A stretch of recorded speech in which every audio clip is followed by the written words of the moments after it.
রাদিয়াল্লাহু তাআলা আনকে আল্লাহ নবী একটা আংটি দিলেন মোহর করার জন্য। কেননা নবীর পক্ষ থেকে কোনো পয়গম যখন অন্য কোনো দেশের রাজার কাছে যাবে ওর উপরে সিল মারার জন্য ওই আংটিটার উপরে আমার আল্লাহ নবী বলে দিলেন এই আংটির উপরে লিখবে লা ইলাহা ইল্লাল্লাহ, শুধু এতটুকু লিখবে। এ আবু বকর এর থেকে বেশি কিছু বলেন, শুধু এতটুকু বলে দিয়ে হযরত আবু বকরকে আল্লাহ নবী পাঠিয়ে দিলেন, যাও আংটির দোকানে চলে গেলেন, সিলমোহর বানাবার দোকানে চলে গেলেন। হযরত আবু বকর গিয়ে দোকানদারকে বলতে লেগেছে এই আংটির উপরে লিখে দাও লা ইলাহা ইল্লাল্লাহ মুহাম্মাদুর রাসূলুল্লাহ।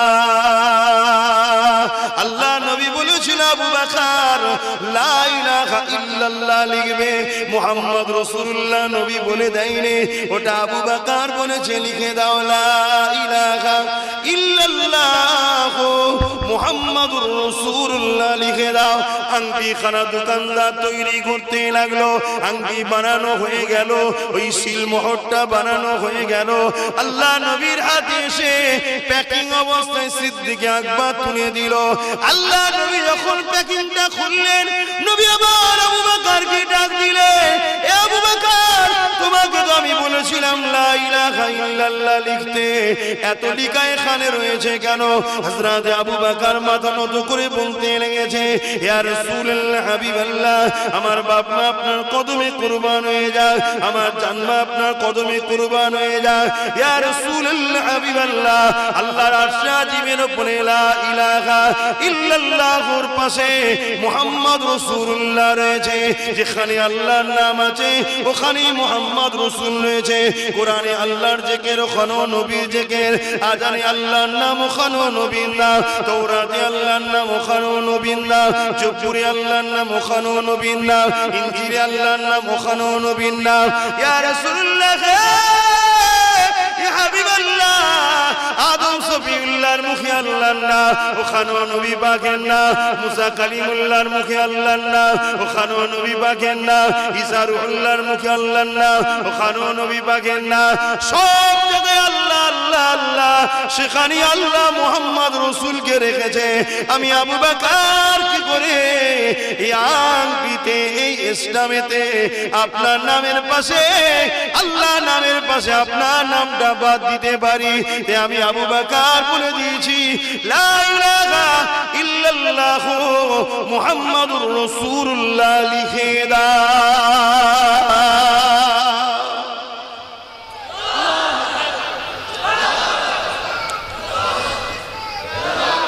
মুসলমান ঘরের ছেলে মেয়েরা, তরুণেরা, বাপেরা, এ নওজওয়ানেরা মন দিয়ে আলোচনাকে বুঝে নেন। তাই যেখানে আমি যাই বেশি বেশি করে মানুষকে নবী চিনাতে চাই, নবীকে ধরাতে চাই, নবীর কথা বলতে চাই। কেননা আমাদের কাজ হলো আল্লাহ নবীর কদমের গোড়ায় পৌঁছানো, আর নবী পাকের কদমে যারাই পৌঁছাতে পারবে নবী পাক তাদেরকেই তো আল্লাহর সঙ্গে জুড়ে দেবে। কারণ আমার নবী পাককে আল্লাহ পাক তো পাঠিয়েছেন, হাবিব আপনি দুনিয়া জমিনে যান, আমার বান্দা বান্দিগণ আমি আল্লাহ আমাকে ভুলে গেছে, আমার নাফরমানি করতে লেগেছে, আমার থেকে দূরে সরে গেছে, 360টা নকল খোদা বানিয়ে ফেলেছে। হে আমার হাবিব আপনি মদিনা জমিনে যান, জমিনে গিয়ে তাদেরকে আমি আল্লাহ আমার সম্পর্কে জানান, আমি আল্লাহ আমার সঙ্গে জুড়ে দেন, অর্থাৎ তারা যেন আমার দাসত্ব করে, আমার হুকুম মেনে চলে, আমার কথা মতো চলে। এই ট্রেনিংটাই জুড়ার জন্য, এই রাস্তায় আনার জন্য আমার আল্লাহ দুজনকে পাঠাইলে, আমার আল্লাহ তোমার আমার জন্য একজনকে পাঠিয়েছে, তিনি হলেন আমিনা আল্লাহ আল্লাহর দোস্ত মুহাম্মাদুর রাসূল।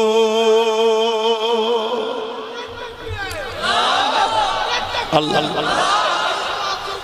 সেই নবী পাককে চিনুন, আল্লাহ সেই নবীর সঙ্গে সম্পর্ক জুড়ুন, নাই সব বেকার হয়ে যাবে, সব বরবাদ হয়ে যাবে।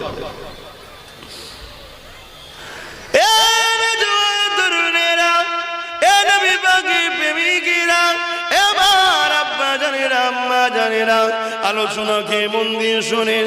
নামাজ আল্লাহ আমাদের জন্য ফরজ করেছে, কিন্তু নামাজ আমার তোমার জন্য ঈমান বানাইনি। রোজা আমাদের জন্য আল্লাহ ফরজ করেছে, আমার তোমার জন্য ঈমান বানাইনি। দাড়ি টুপিকে সুন্নাত করেছে, আমার তোমার জন্য ঈমান বানাইনি। হজকে আল্লাহ ফরজ করেছে, আমার তোমার জন্য ঈমান বানাইনি।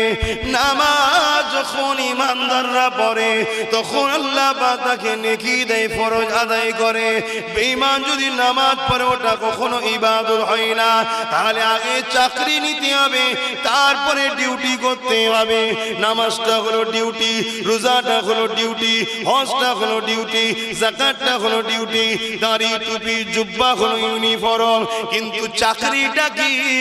চাকরিটা হলো দিল থেকে আমিন আল্লাহকে, নবী মুহাম্মদ আরবিকে রসুল জেনে জানের থেকে বেশি ভালোবেসে আদবের সাথে মেনে নিবার নাম হলো ঈমান।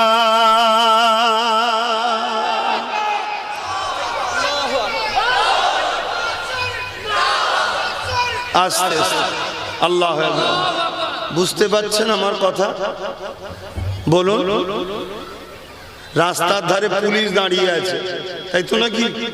চাকরি না পেলে ওই ড্রেস পরে যদি রাস্তায় খাটতো মাইনে পাবে। তাহলে কাজ পরে, আগে কি করতে হয়? চাকরি। তা আগে ঈমান আনো, এবারে কাজ করো। নামাজ, রোজা, হজ, যাকাত, দান, খায়রাত। মা আতাকুমুর রাসূল ফাখুযুহু ওয়া মা নাহাকুম আনহু ফান্তাহু। যা নবী আদেশ করেছে করো, নবী যা নিষেধ করেছে ছাড়ো।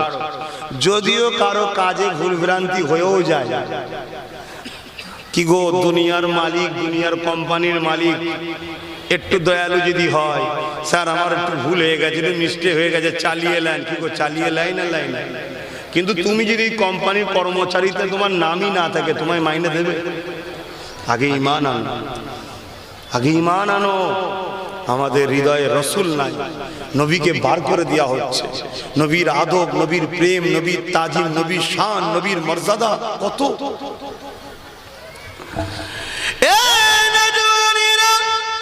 এই যে আমরা একটা তেলাওয়াত করলাম, ইন্নাল্লাহা ওয়া মালাইকাতাহু ইউসাল্লুনা আলান নবী, আল্লাহ এবং তার ফেরেশতারা আমার নবীর উপরে সালাম দরুদ পাঠায়। আল্লাহ কি আমাদের মতো পড়ে নাকি? না না না। ইমাম বুখারীকে জিজ্ঞাসা করুন এই আয়াতের ব্যাখ্যাটা কি। ইমাম বুখারী বলতে লেগেছে, আল্লাহ পাক আসমানের জমিনে একটা মজলিস বানায়, যেমন তুমি আমি মজলিস বানিয়েছি। এই মজলিসে আমি খেতাব করছি, আপনারা বসে বসে শুনছেন। ওই মজলিসটা আল্লাহ বানায়, ওই মজলিসে খিতাব আল্লাহ করেন, আলোচনা আল্লাহ করেন। কিভাবে মজলিস হয়েছে আল্লাহ ভালো জানে। কত সুন্দর মজলিস আল্লাহ ভালো জানে। কেন? আল্লাহ সবার থেকে সুন্দর, তাই তিনার মজলিসটাও সব থেকে দামি, সব থেকে সুন্দর। সেই মজলিসের সমস্ত ফেরেশতারা দাওয়াত থাকে। আর মনে হয় দুটি কত ফেরেশতা আসবে নাকি? আল্লাহ দাওয়াতে তো সমস্ত ফেরেশতারা থাকবে। ওই মজলিসে আমার আল্লাহ তিনি নবী মুহাম্মদ রাসূলের শান মর্যাদার আলোচনা করতে থাকে। আর ফেরেশতারা আমার আল্লাহর পাক জবানে নবী মুহাম্মদ রাসূলুল্লাহর শান মর্যাদা শুনতে থাকে। আরো জোরে বলুন সুবহান। সেই নবীর ঘর এটা। ভালোবাসতে হবে না? হবে না? বলো বলো। এটাও তো একটা নমুনা। আমি যাকে ভালোবাসি তার প্রত্যেকটা জিনিস আমার ভালো লাগে। কি? তার জুতোও ভালো লাগবে। আর যাকে ভালোবাসি না তার কিছুই ভালো লাগবে না। রসুলকে যদি অরিজিনাল ভালোবাসি, নবীর আলোচনা করতেও ভালো লাগবে, শুনতেও ভালো লাগবে, নবীর মাদ্রাসাকেও ভালো লাগবে। হয়তো আমি হালকা বয়সে পড়তে পারিনি, আমি ভুল করে ফেলেছি, আমি চাইবো আমার বাচ্চার হাতটা ধরে মাদ্রাসাতেও নিয়ে আসবো, স্কুলেও নিয়ে যাবো, মাদ্রাসাতেও নিয়ে আসবো, কলেজেও নিয়ে যাবো, মাদ্রাসাতেও নিয়ে আসবো, ইউনিভার্সিটিও নিয়ে আসবো। ওখান থেকে সার্টিফিকেট অর্জন করে ডাক্তার, উকিল, জজ, ডিএম হবে, আর এখান থেকে ভালো আদর্শওয়ালা মানুষ তৈরি হবে। জোরে বলুন সুবহানাল্লাহ। কমসে কম মরা রোগীর পেট কেটে বলবেন পয়সা দাও, এখানে যদি যোগাযোগ থাকে। আর এখানে যোগাযোগ না থাকলেই বিপদ আছে। এবারে মাদ্রাসা নবী এককালে যেখানে নবী শিখানো হয়, দিন শিখানো হয়, আল্লাহর বাণী শিখানো হয়, সেই জায়গায় যোগাযোগেরও দরকার আছে না? না, আহা, আমার নবীকে চেনেন। একটু সরে সরে আসেন না, একটু সরে সরে আসেন। দরুদ শরীফ আল্লাহুম্মা সাল্লি আলা। সবাই বসুক, জান্নাতে চান তো, সরে সরে আসেন। হ্যাঁ,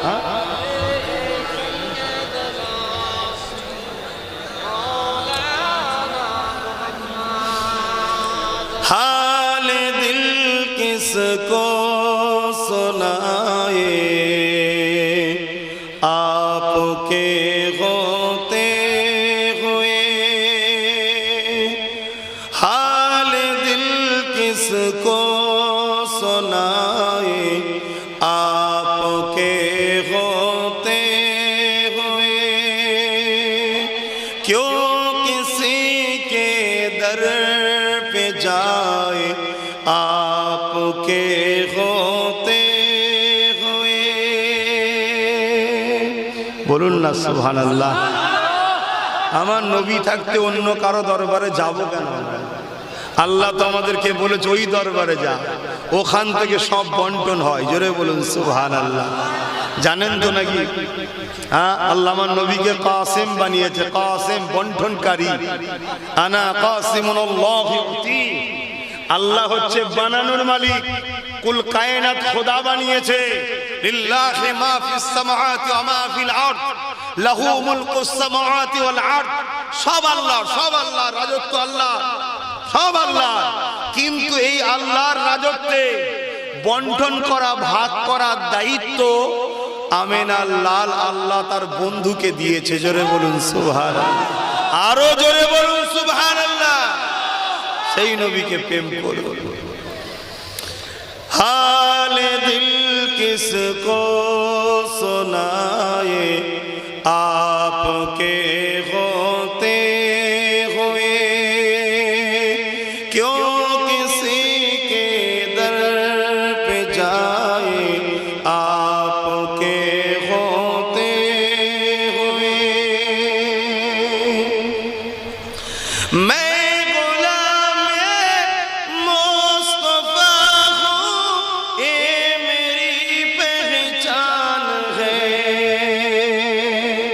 আমার সব থেকে বড় পেহচান হলো আমি নবীর গোলাম। কার বেটা, আমার দাদু কি, তার কি, সব পরের বড় পরিচয় হলো আমি রাসূলুল্লাহর কি গোলাম। আপনারা কি গোলাম নয়? কারা কারা গোলাম? লম্বা হাত তুলে দেখান। মাশাআল্লাহ, মারহাবা, মাশাআল্লাহ। হাত তুলে রাখো, লম্বা করে হাত তুলে রাখো। আল্লাহ এই গোলাম গুলোকে কবুল করেন। বলুন আমিন। বলুন গোলাম है, गुलाम है, रसूल के गुलाम है, गुलाम है, गुलाम है, रसूल के गुलाम है। गुलामी रसूल में मौत भी कबूल है, गुलामी रसूल में मौत भी कबूल है। जो ना हो इसके मुस्तफा, वो जिंदगी फजूल है। जो ना हो इसके मुस्तफा, वो जिंदगी फजूल है। गुलाम है, गुलाम है, रसूल के गुलाम है। माशाअल्लाह, नारे तकबीर, नारे ইয়া বাপ আমার, ভাই আমার। তাহলে আমরা আল্লাহর কে, রাসূলুল্লাহ তো গোলাম বললাম, আল্লাহর কে? আল্লাহর দাস দাসী। আল্লাহর কে? দাস দাসী। আল্লাহর দাস দাসী আমরা। দাসত্ব আল্লাহর করি, দাসত্ব কার করি? আল্লাহ। আমরা আল্লাহর দাস দাসী, ইবাদত আল্লাহর করি, দাস আমরা আল্লাহর আর রাসূলের গোলাম, অর্থাৎ নবীকে ফলো করে চলি। ফাত্তাবিউনি, আগে নবীর ইত্তেবা করো, এটা আল্লাহর হুকুম। জোরে বলুন সুবহানাল্লাহ। সেই নবীকে শুধু দিল থেকে বার করবেন না, আল্লাহর কসম বলে যাচ্ছি, ট্রাই করে দেখুন, জিন্দেগিতে কোনো মুসিবত আসলে, কোনো বিপদ আসলে, কোনো অসুবিধা হলে আপনি নীরবে নির্জনে বসে রাসূলুল্লাহর উপর দরুদ পড়তে থাকুন, দরুদ পড়তে থাকুন, দরুদ পড়তে থাকুন, দরুদ পড়তে থাকুন। রাত আসবে, ঘুমিয়ে পড়বেন, কামলিওয়ালার সঙ্গে দিদার হতে লাগবে। জোরে বলুন সুবহানাল্লাহ। এক যুবক ছেলে অভাবের তাড়নায় ধার করেছে, আমরাও ধার করি না, অনেকের সময় ধার করতে লাগে, ধার করেছে, তা অভাবের জ্বালায় ধার করেছে, সেই ঋণ শোধ করতে পারেনি, আবার ধার করেছে, ঋণ শোধ করতে পারে আরো আরেকজনের কাছে ধার করেছে, এরকম কয়েকজনের কাছ থেকে ধার করেছে। এই ধার করার পরে বিচার এখন কাজীর কাছে চলে গেছে। তখন বিচার কাজীরা করতো, কাজীর কাছে বিচার চলে গেছে যে অমুক আমাদের থেকে টাকা নিয়েছে, দিচ্ছে না। তা কাজী সাহেব তাকে ডেকেছে, ডেকে বলেছে 3 দিন সময় দিলাম, 3 দিনের মধ্যে ঋণ শোধ করতে না পারো তাহলে তোমাকে জিন্দানে দেওয়া হবে, অর্থাৎ জেলে দেওয়া হবে, আর জেলে কড়া মারা হবে, শাস্তি দেওয়া হবে। ছেলেটা তো কাঁদতে কাঁদতে ঘরে এসছে। এক বুজুর্গ আল্লাহওয়ালা, নামাজি, মুত্তাকি, পরেজগার, ইবাদত গুজার, নবী প্রেমিক, আল্লাহ প্রেমিক বান্দার সঙ্গে দেখা হয়েছে। সে বলছে, বাবু তুমি কাঁদো কেন? যুবক বলছে, হুজুর আমার এই দশা।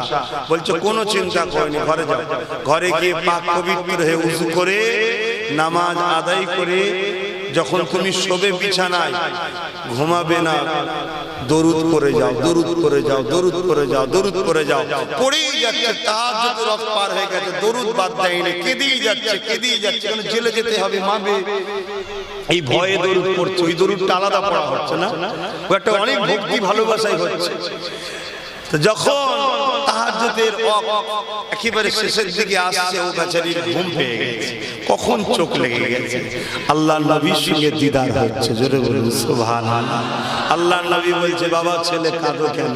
হুজুর এই ব্যাপার, যাও অমুক রাজার কাছে চলে যাও। এক রায়াতের মধ্যে আছে সুলতান আব্দুল হামিদের কথা আছে, জানেন তো নাকি? সুলতান আব্দুল হামিদ নাম শোনেন না? আজ থেকে 100 বছর আগে যিনি সুলতান ছিলেন, পৃথিবীর হুকুমত তিনি চালাতেন। সুলতান আব্দুল হামিদের কাছে যাও, সুলতান আব্দুল হামিদের কাছে যাও। যাক, সুলতানের কথা বললেন, বললেন হুজুর আমি যদি যে বলি সে শুনবে কেন? বলবে যাও, যে বলবেন যে আপনি প্রতিদিন হিসাবাত 1000 বার করে দরুদ পড়তেন, অথবা এই রাজাটা পড়তো, গতকাল উনি খুব ব্যস্ততে পড়তে পারেন, ঘুমিয়ে পড়েছিল, ওইটা পড়া হয়নি, তো নবী আমাকে পাঠিয়েছে, আমাকে এই ধারটা শুনতে হবে।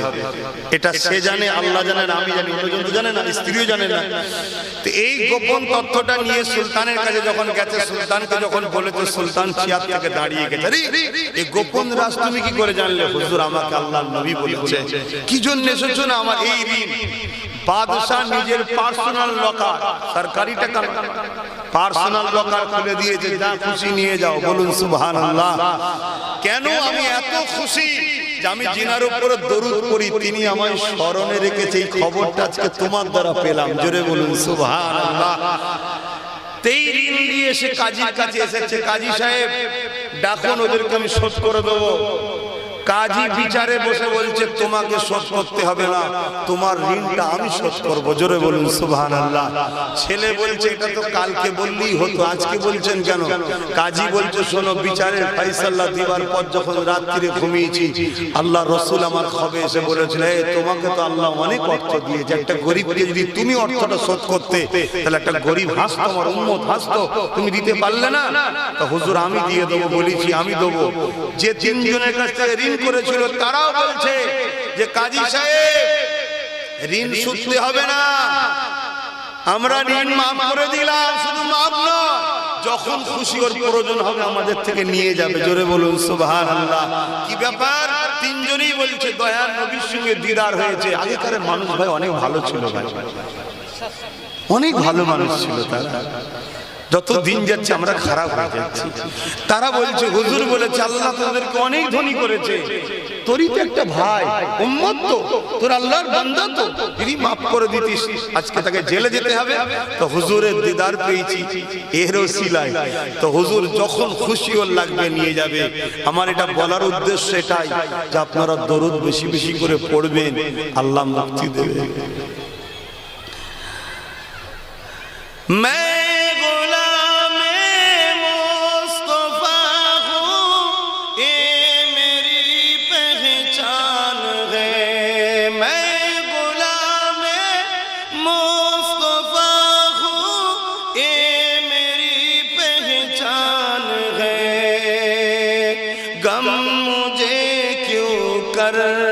सताए गम मुझे क्यों कर सताए आपके होते हुए।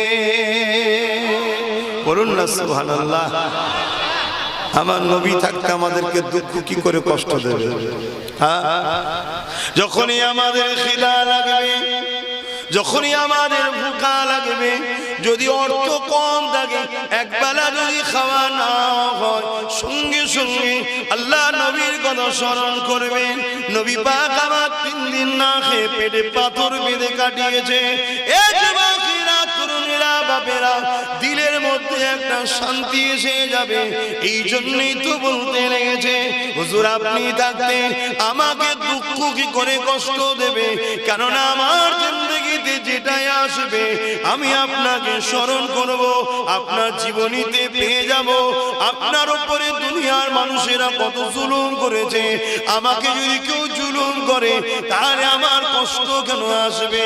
আমি তো আপনার কথা ভাববো, যিনা কিনা বানালে আল্লাহ কিছুই বানাতেন না, সেই নবীর উপরে কত জুলুম হয়েছে আমি কোথায় করে রেখে আমার মনে তখন সান্ত্বনা আসবে।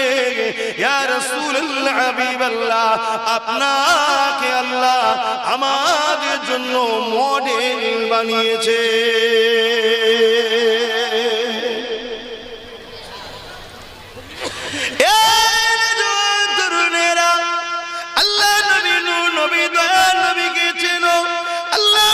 সম্মান মর্যাদা তাজিম আল্লাহ কত দিয়েছে জানো? কেন নবী আমাদের জন্য মডেল। আল্লাহ কোরআনে জানিয়ে দিলেন, লাকাদ কানা লাকুম ফি রাসূলিল্লাহি উসওয়াতুন হাসানাহ।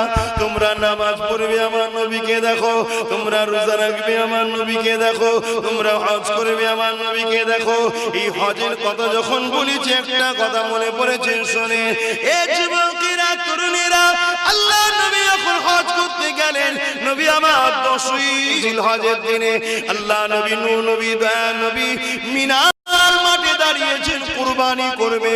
ঠিক এমনই সময় আল্লাহ নবী সাহাবাদেরকে লক্ষ্য করে বলতে লাগলেন, আমার সাহাবারা বলো তো দেখি, আল্লাহর কাবাকে দেখে বলছে ওই শহরটা কোন শহর, যে শহর থেকে নবী আমার গত 2 দিন আগে এসেছে। আল্লাহ নবী কাবা থেকেই তো আরাফাতে গেছে। 9 তারিখ আরাফাত, 10 তারিখে কুরবানি মিনাতে, জানেন তো নাকি? 2 দিন আগে কাবা থেকে আল্লাহ নবী কাবার দিকে আগুন দেখিয়ে সাহাবাদেরকে, 100 লক্ষ সাহাবা কম বেশি, লক্ষ্য করে বলছে এটা কোন শহর বলো তো? সাহাবারা কি উত্তর দিয়েছিলেন জানেন? আমি আপনাদের যদি জিজ্ঞেস করি সেকেন্ড ব্রিজটা দেখি যে এটা কি বলো তো, আপনারা কি বলবেন? হুগলি সেতু।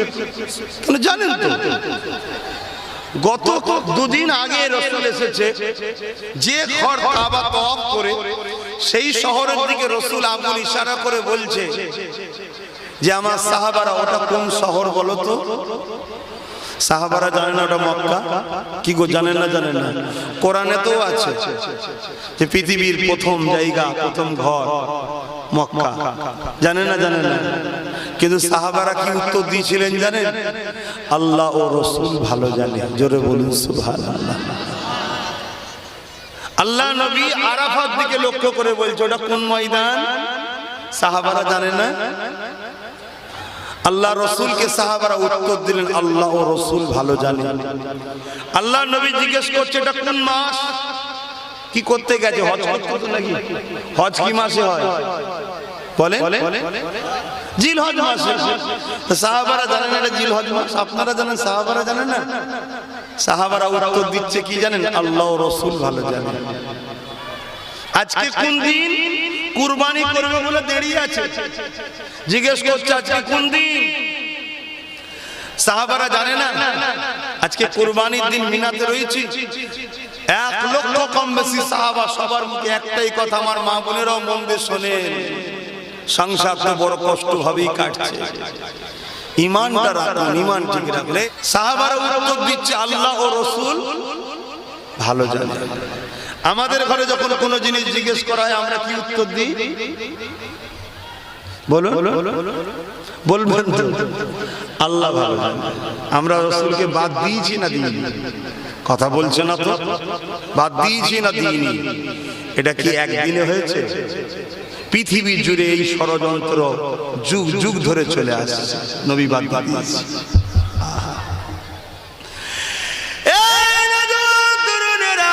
আল্লাহ নবীর প্রথম সাহাবী হযরত আবু বকর সিদ্দিক রাদিয়াল্লাহু তাআলা আনকে আল্লাহ নবী একটা আংটি দিলেন মোহর করার জন্য।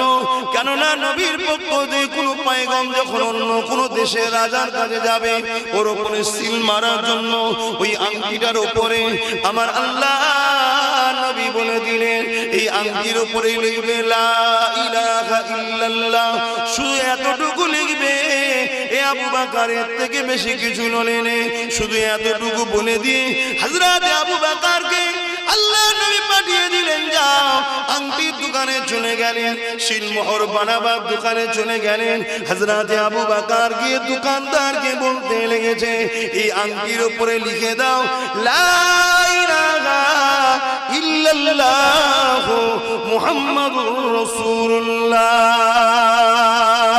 আল্লাহ নবী বলেছিল আবু বকর লা ইলাহা ইল্লাল্লাহ লিখবে, মুহাম্মদ রাসূলুল্লাহ নবী বলে দেয়নি, ওটা আবু বকর বলেছে লিখে দাও লা ইলাহা ইল্লাল্লাহ মুহাম্মাদুর রাসূলুল্লাহ লিখে দাও। আংটি খানা দোকানদার তৈরি করতে লাগলো, আংটি বানানো হয়ে গেল, ওই সিলমোহরটা বানানো হয়ে গেল। আল্লাহ নবীর হাতে এসে প্যাকিং অবস্থায় সিদ্দিক আকবর তুলে দিল। আল্লাহ নবী যখন প্যাকিংটা খুললেন, নবী আবার আবু বকরকে ডাক দিলেন, এ আবু বকর তোমাকে তো আমি বলেছিলাম লা ইলাহা ইল্লাল্লাহ লিখতে, এত লিখা এখানে রয়েছে কেন? হযরত আবু বকর মাথা নত করে বলতে লেগেছে, ইয়া রাসূলুল্লাহ হাবিবাল্লাহ, আমার বাপ মা আপনার কদমে কুরবান হয়ে যাক, আমার জান মা আপনার কদমে কুরবান হয়ে যাক। ইয়া রাসূলুল্লাহ হাবিবাল্লাহ, আল্লাহর আরশে আজিমের উপরে লা ইলাহা ইল্লাল্লাহর পাশে মুহাম্মদ রাসূলুল্লাহ রয়েছে, যেখানে আল্লাহর নাম আছে ওখানে মুহাম্মদ রাসূল রয়েছে। কোরআনে আল্লাহর জিকির, ওখানেও নবীর জিকির, আজানে আল্লাহর নাম, ওখানেও নবীর নাম, তাওরাতে আল্লাহর নাম, ওখানেও নবীর নাম, জবুরে আল্লাহর নাম, ওখানেও নবীর নাম, ইনজিলে আল্লাহর নাম, ওখানেও নবীর নাম। ইয়া রাসূলুল্লাহ, ইয়া হাবিবাল্লাহ, আদম সফিউল্লাহর মুখে আল্লাহর নাম, ওখানেও নবী পাকের নাম, মুসা কালিমুল্লাহর মুখে আল্লাহর নাম, ওখানেও নবী পাকের নাম, ঈসা রূহুল্লাহর মুখে আল্লাহর নাম, ওখানেও নবী পাকের নাম। সব জায়গায় আল্লাহ আল্লাহ আল্লাহ, সেখানে আল্লাহ মুহাম্মদ রাসূলকে রেখেছে। আমি আবু বকর কি করে এই আংটিতে, এই ইসলামেতে আপনার নামের পাশে, আল্লাহ নামের পাশে আপনার নামটা বাদ দিতে পারি? আমি আবু বকর বলে দিয়েছি লা ইলাহা ইল্লাল্লাহ মুহাম্মাদুর রাসূলুল্লাহ লিখে দাও।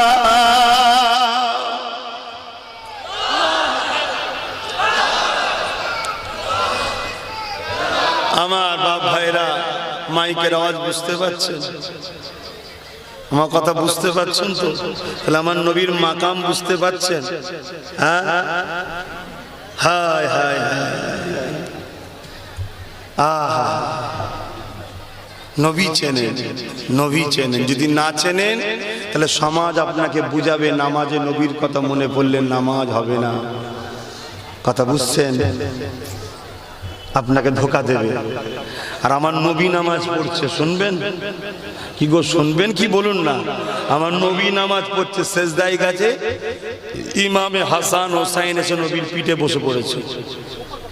আল্লাহ নবী সেজদায় পড়ে আছে, হাসান হোসেন নবীর কোথায়? পিঠে। আর নবী পাকের চুল মুবারকটা ছিল বাবরি চুলও রাখতেন নবী। কথা বুঝাচ্ছে, চুল ধরে বসে আছে যাতে পড়ে না যায়। আর আল্লাহ নবী সেজদা থেকে মাথা তোলেন, সুবহান রাব্বিল আলা, সুবহান রাব্বিল আলা, সুবহান রাব্বিল আলা। মাথা তুললে বাচ্চা দুটো পড়ে যাবে, তুলে নেই, এখনো সেজদা আছে। সুবহান রাব্বিল আলা, সুবহান রাব্বিল আলা, সুবহান রাব্বিল আলা। যতক্ষণ ইচ্ছা তারা পিঠের উপরে লাফিয়েছে, নানার পিঠে। তারপরে যখন নেবেছে, রসুল মাথা তুলছে। জোরে বলুন সুবহানাল্লাহ। নবী নামাজ পড়ছে কার? বলুন বলুন। তসবিহ পড়ছে কার? আর নবীর দিলটা রয়েছে পিঠের উপরে, দুজন বসে আছে সেই দিকে। নবীর নামাজে ফতোয়া দেবেন নাকি? নবী যদি না চেনেন বা আপনি নামাজও গন্ডগোল হয়ে গেল। আর নবী চিনে নামাজ পড়ুন, নবী চিনে নামাজ পড়ুন, একটা সেজদাতেও জান্নাত পেয়ে যাবেন। জোরে বলুন সুবহানাল্লাহ। আর নবী না চিনে হাজারো দিয়ে ইবলিস শয়তান আজাদিন 7 কোটি বছর নামাজ পড়েছে, কিন্তু নবী চেনে না বলে কি হলো? ইবলিস আজাদিল থেকে ইবলিস হয়ে গেল। রাইসুল মুনাফিক আব্দুল্লাহ ইবনে উবাই নবী পাকের পিছনে দাঁড়িয়ে নামাজ পড়তো সোজাসুজি, কামিয়াবি হয়েছে, কেন নবী নেই। তাই আমার যুবক ভাইগুলোর অন্তরে নবী যেন থাকে, এজন্য একটু ওয়াজ করছি। আমার আব্বাদের অসুবিধা হচ্ছে না তো? আল্লাহ কার আমার বাপেরা সব ঠিক আছে, এনে বাপেরা সব ঠিক আছে আল্লাহ করে। আমার যুবক নিউ জেনারেশন না, আর শয়তানদের লক্ষ্য যুবকদের দিকে টার্গেট বেশি, এদের ঘরে খারাপ করতে হবে। তাই একটু বুঝাচ্ছি, অসুবিধা হচ্ছে না তো? তাহলে কি বললেন আবু বকর সিদ্দিক, যে হুজুর আমি কি করে আপনার নামটা বাদ দিই? সব জায়গায় আল্লাহ নিজের নামের সঙ্গে আপনার নামকে জুড়ে রেখেছে, আমি কি করে বাদ দিই? আমি ওই জন্য বলে দিয়েছি করে দাও। কিন্তু আল্লাহ নবী বলছে আবু বকর সেটা নাই বুঝলাম, আর একটা নাম রয়েছে কেন? তখন আবু বকর চমকে গেছে, হুজুর কি বলছেন, কি বলছেন হুজুর, তোমার নাম কেন? শুনছেন, আজকে আমরা হলে তো ঝগড়া লেগে যেতাম, নিজে থেকে গদি দখল করতে চাইছে।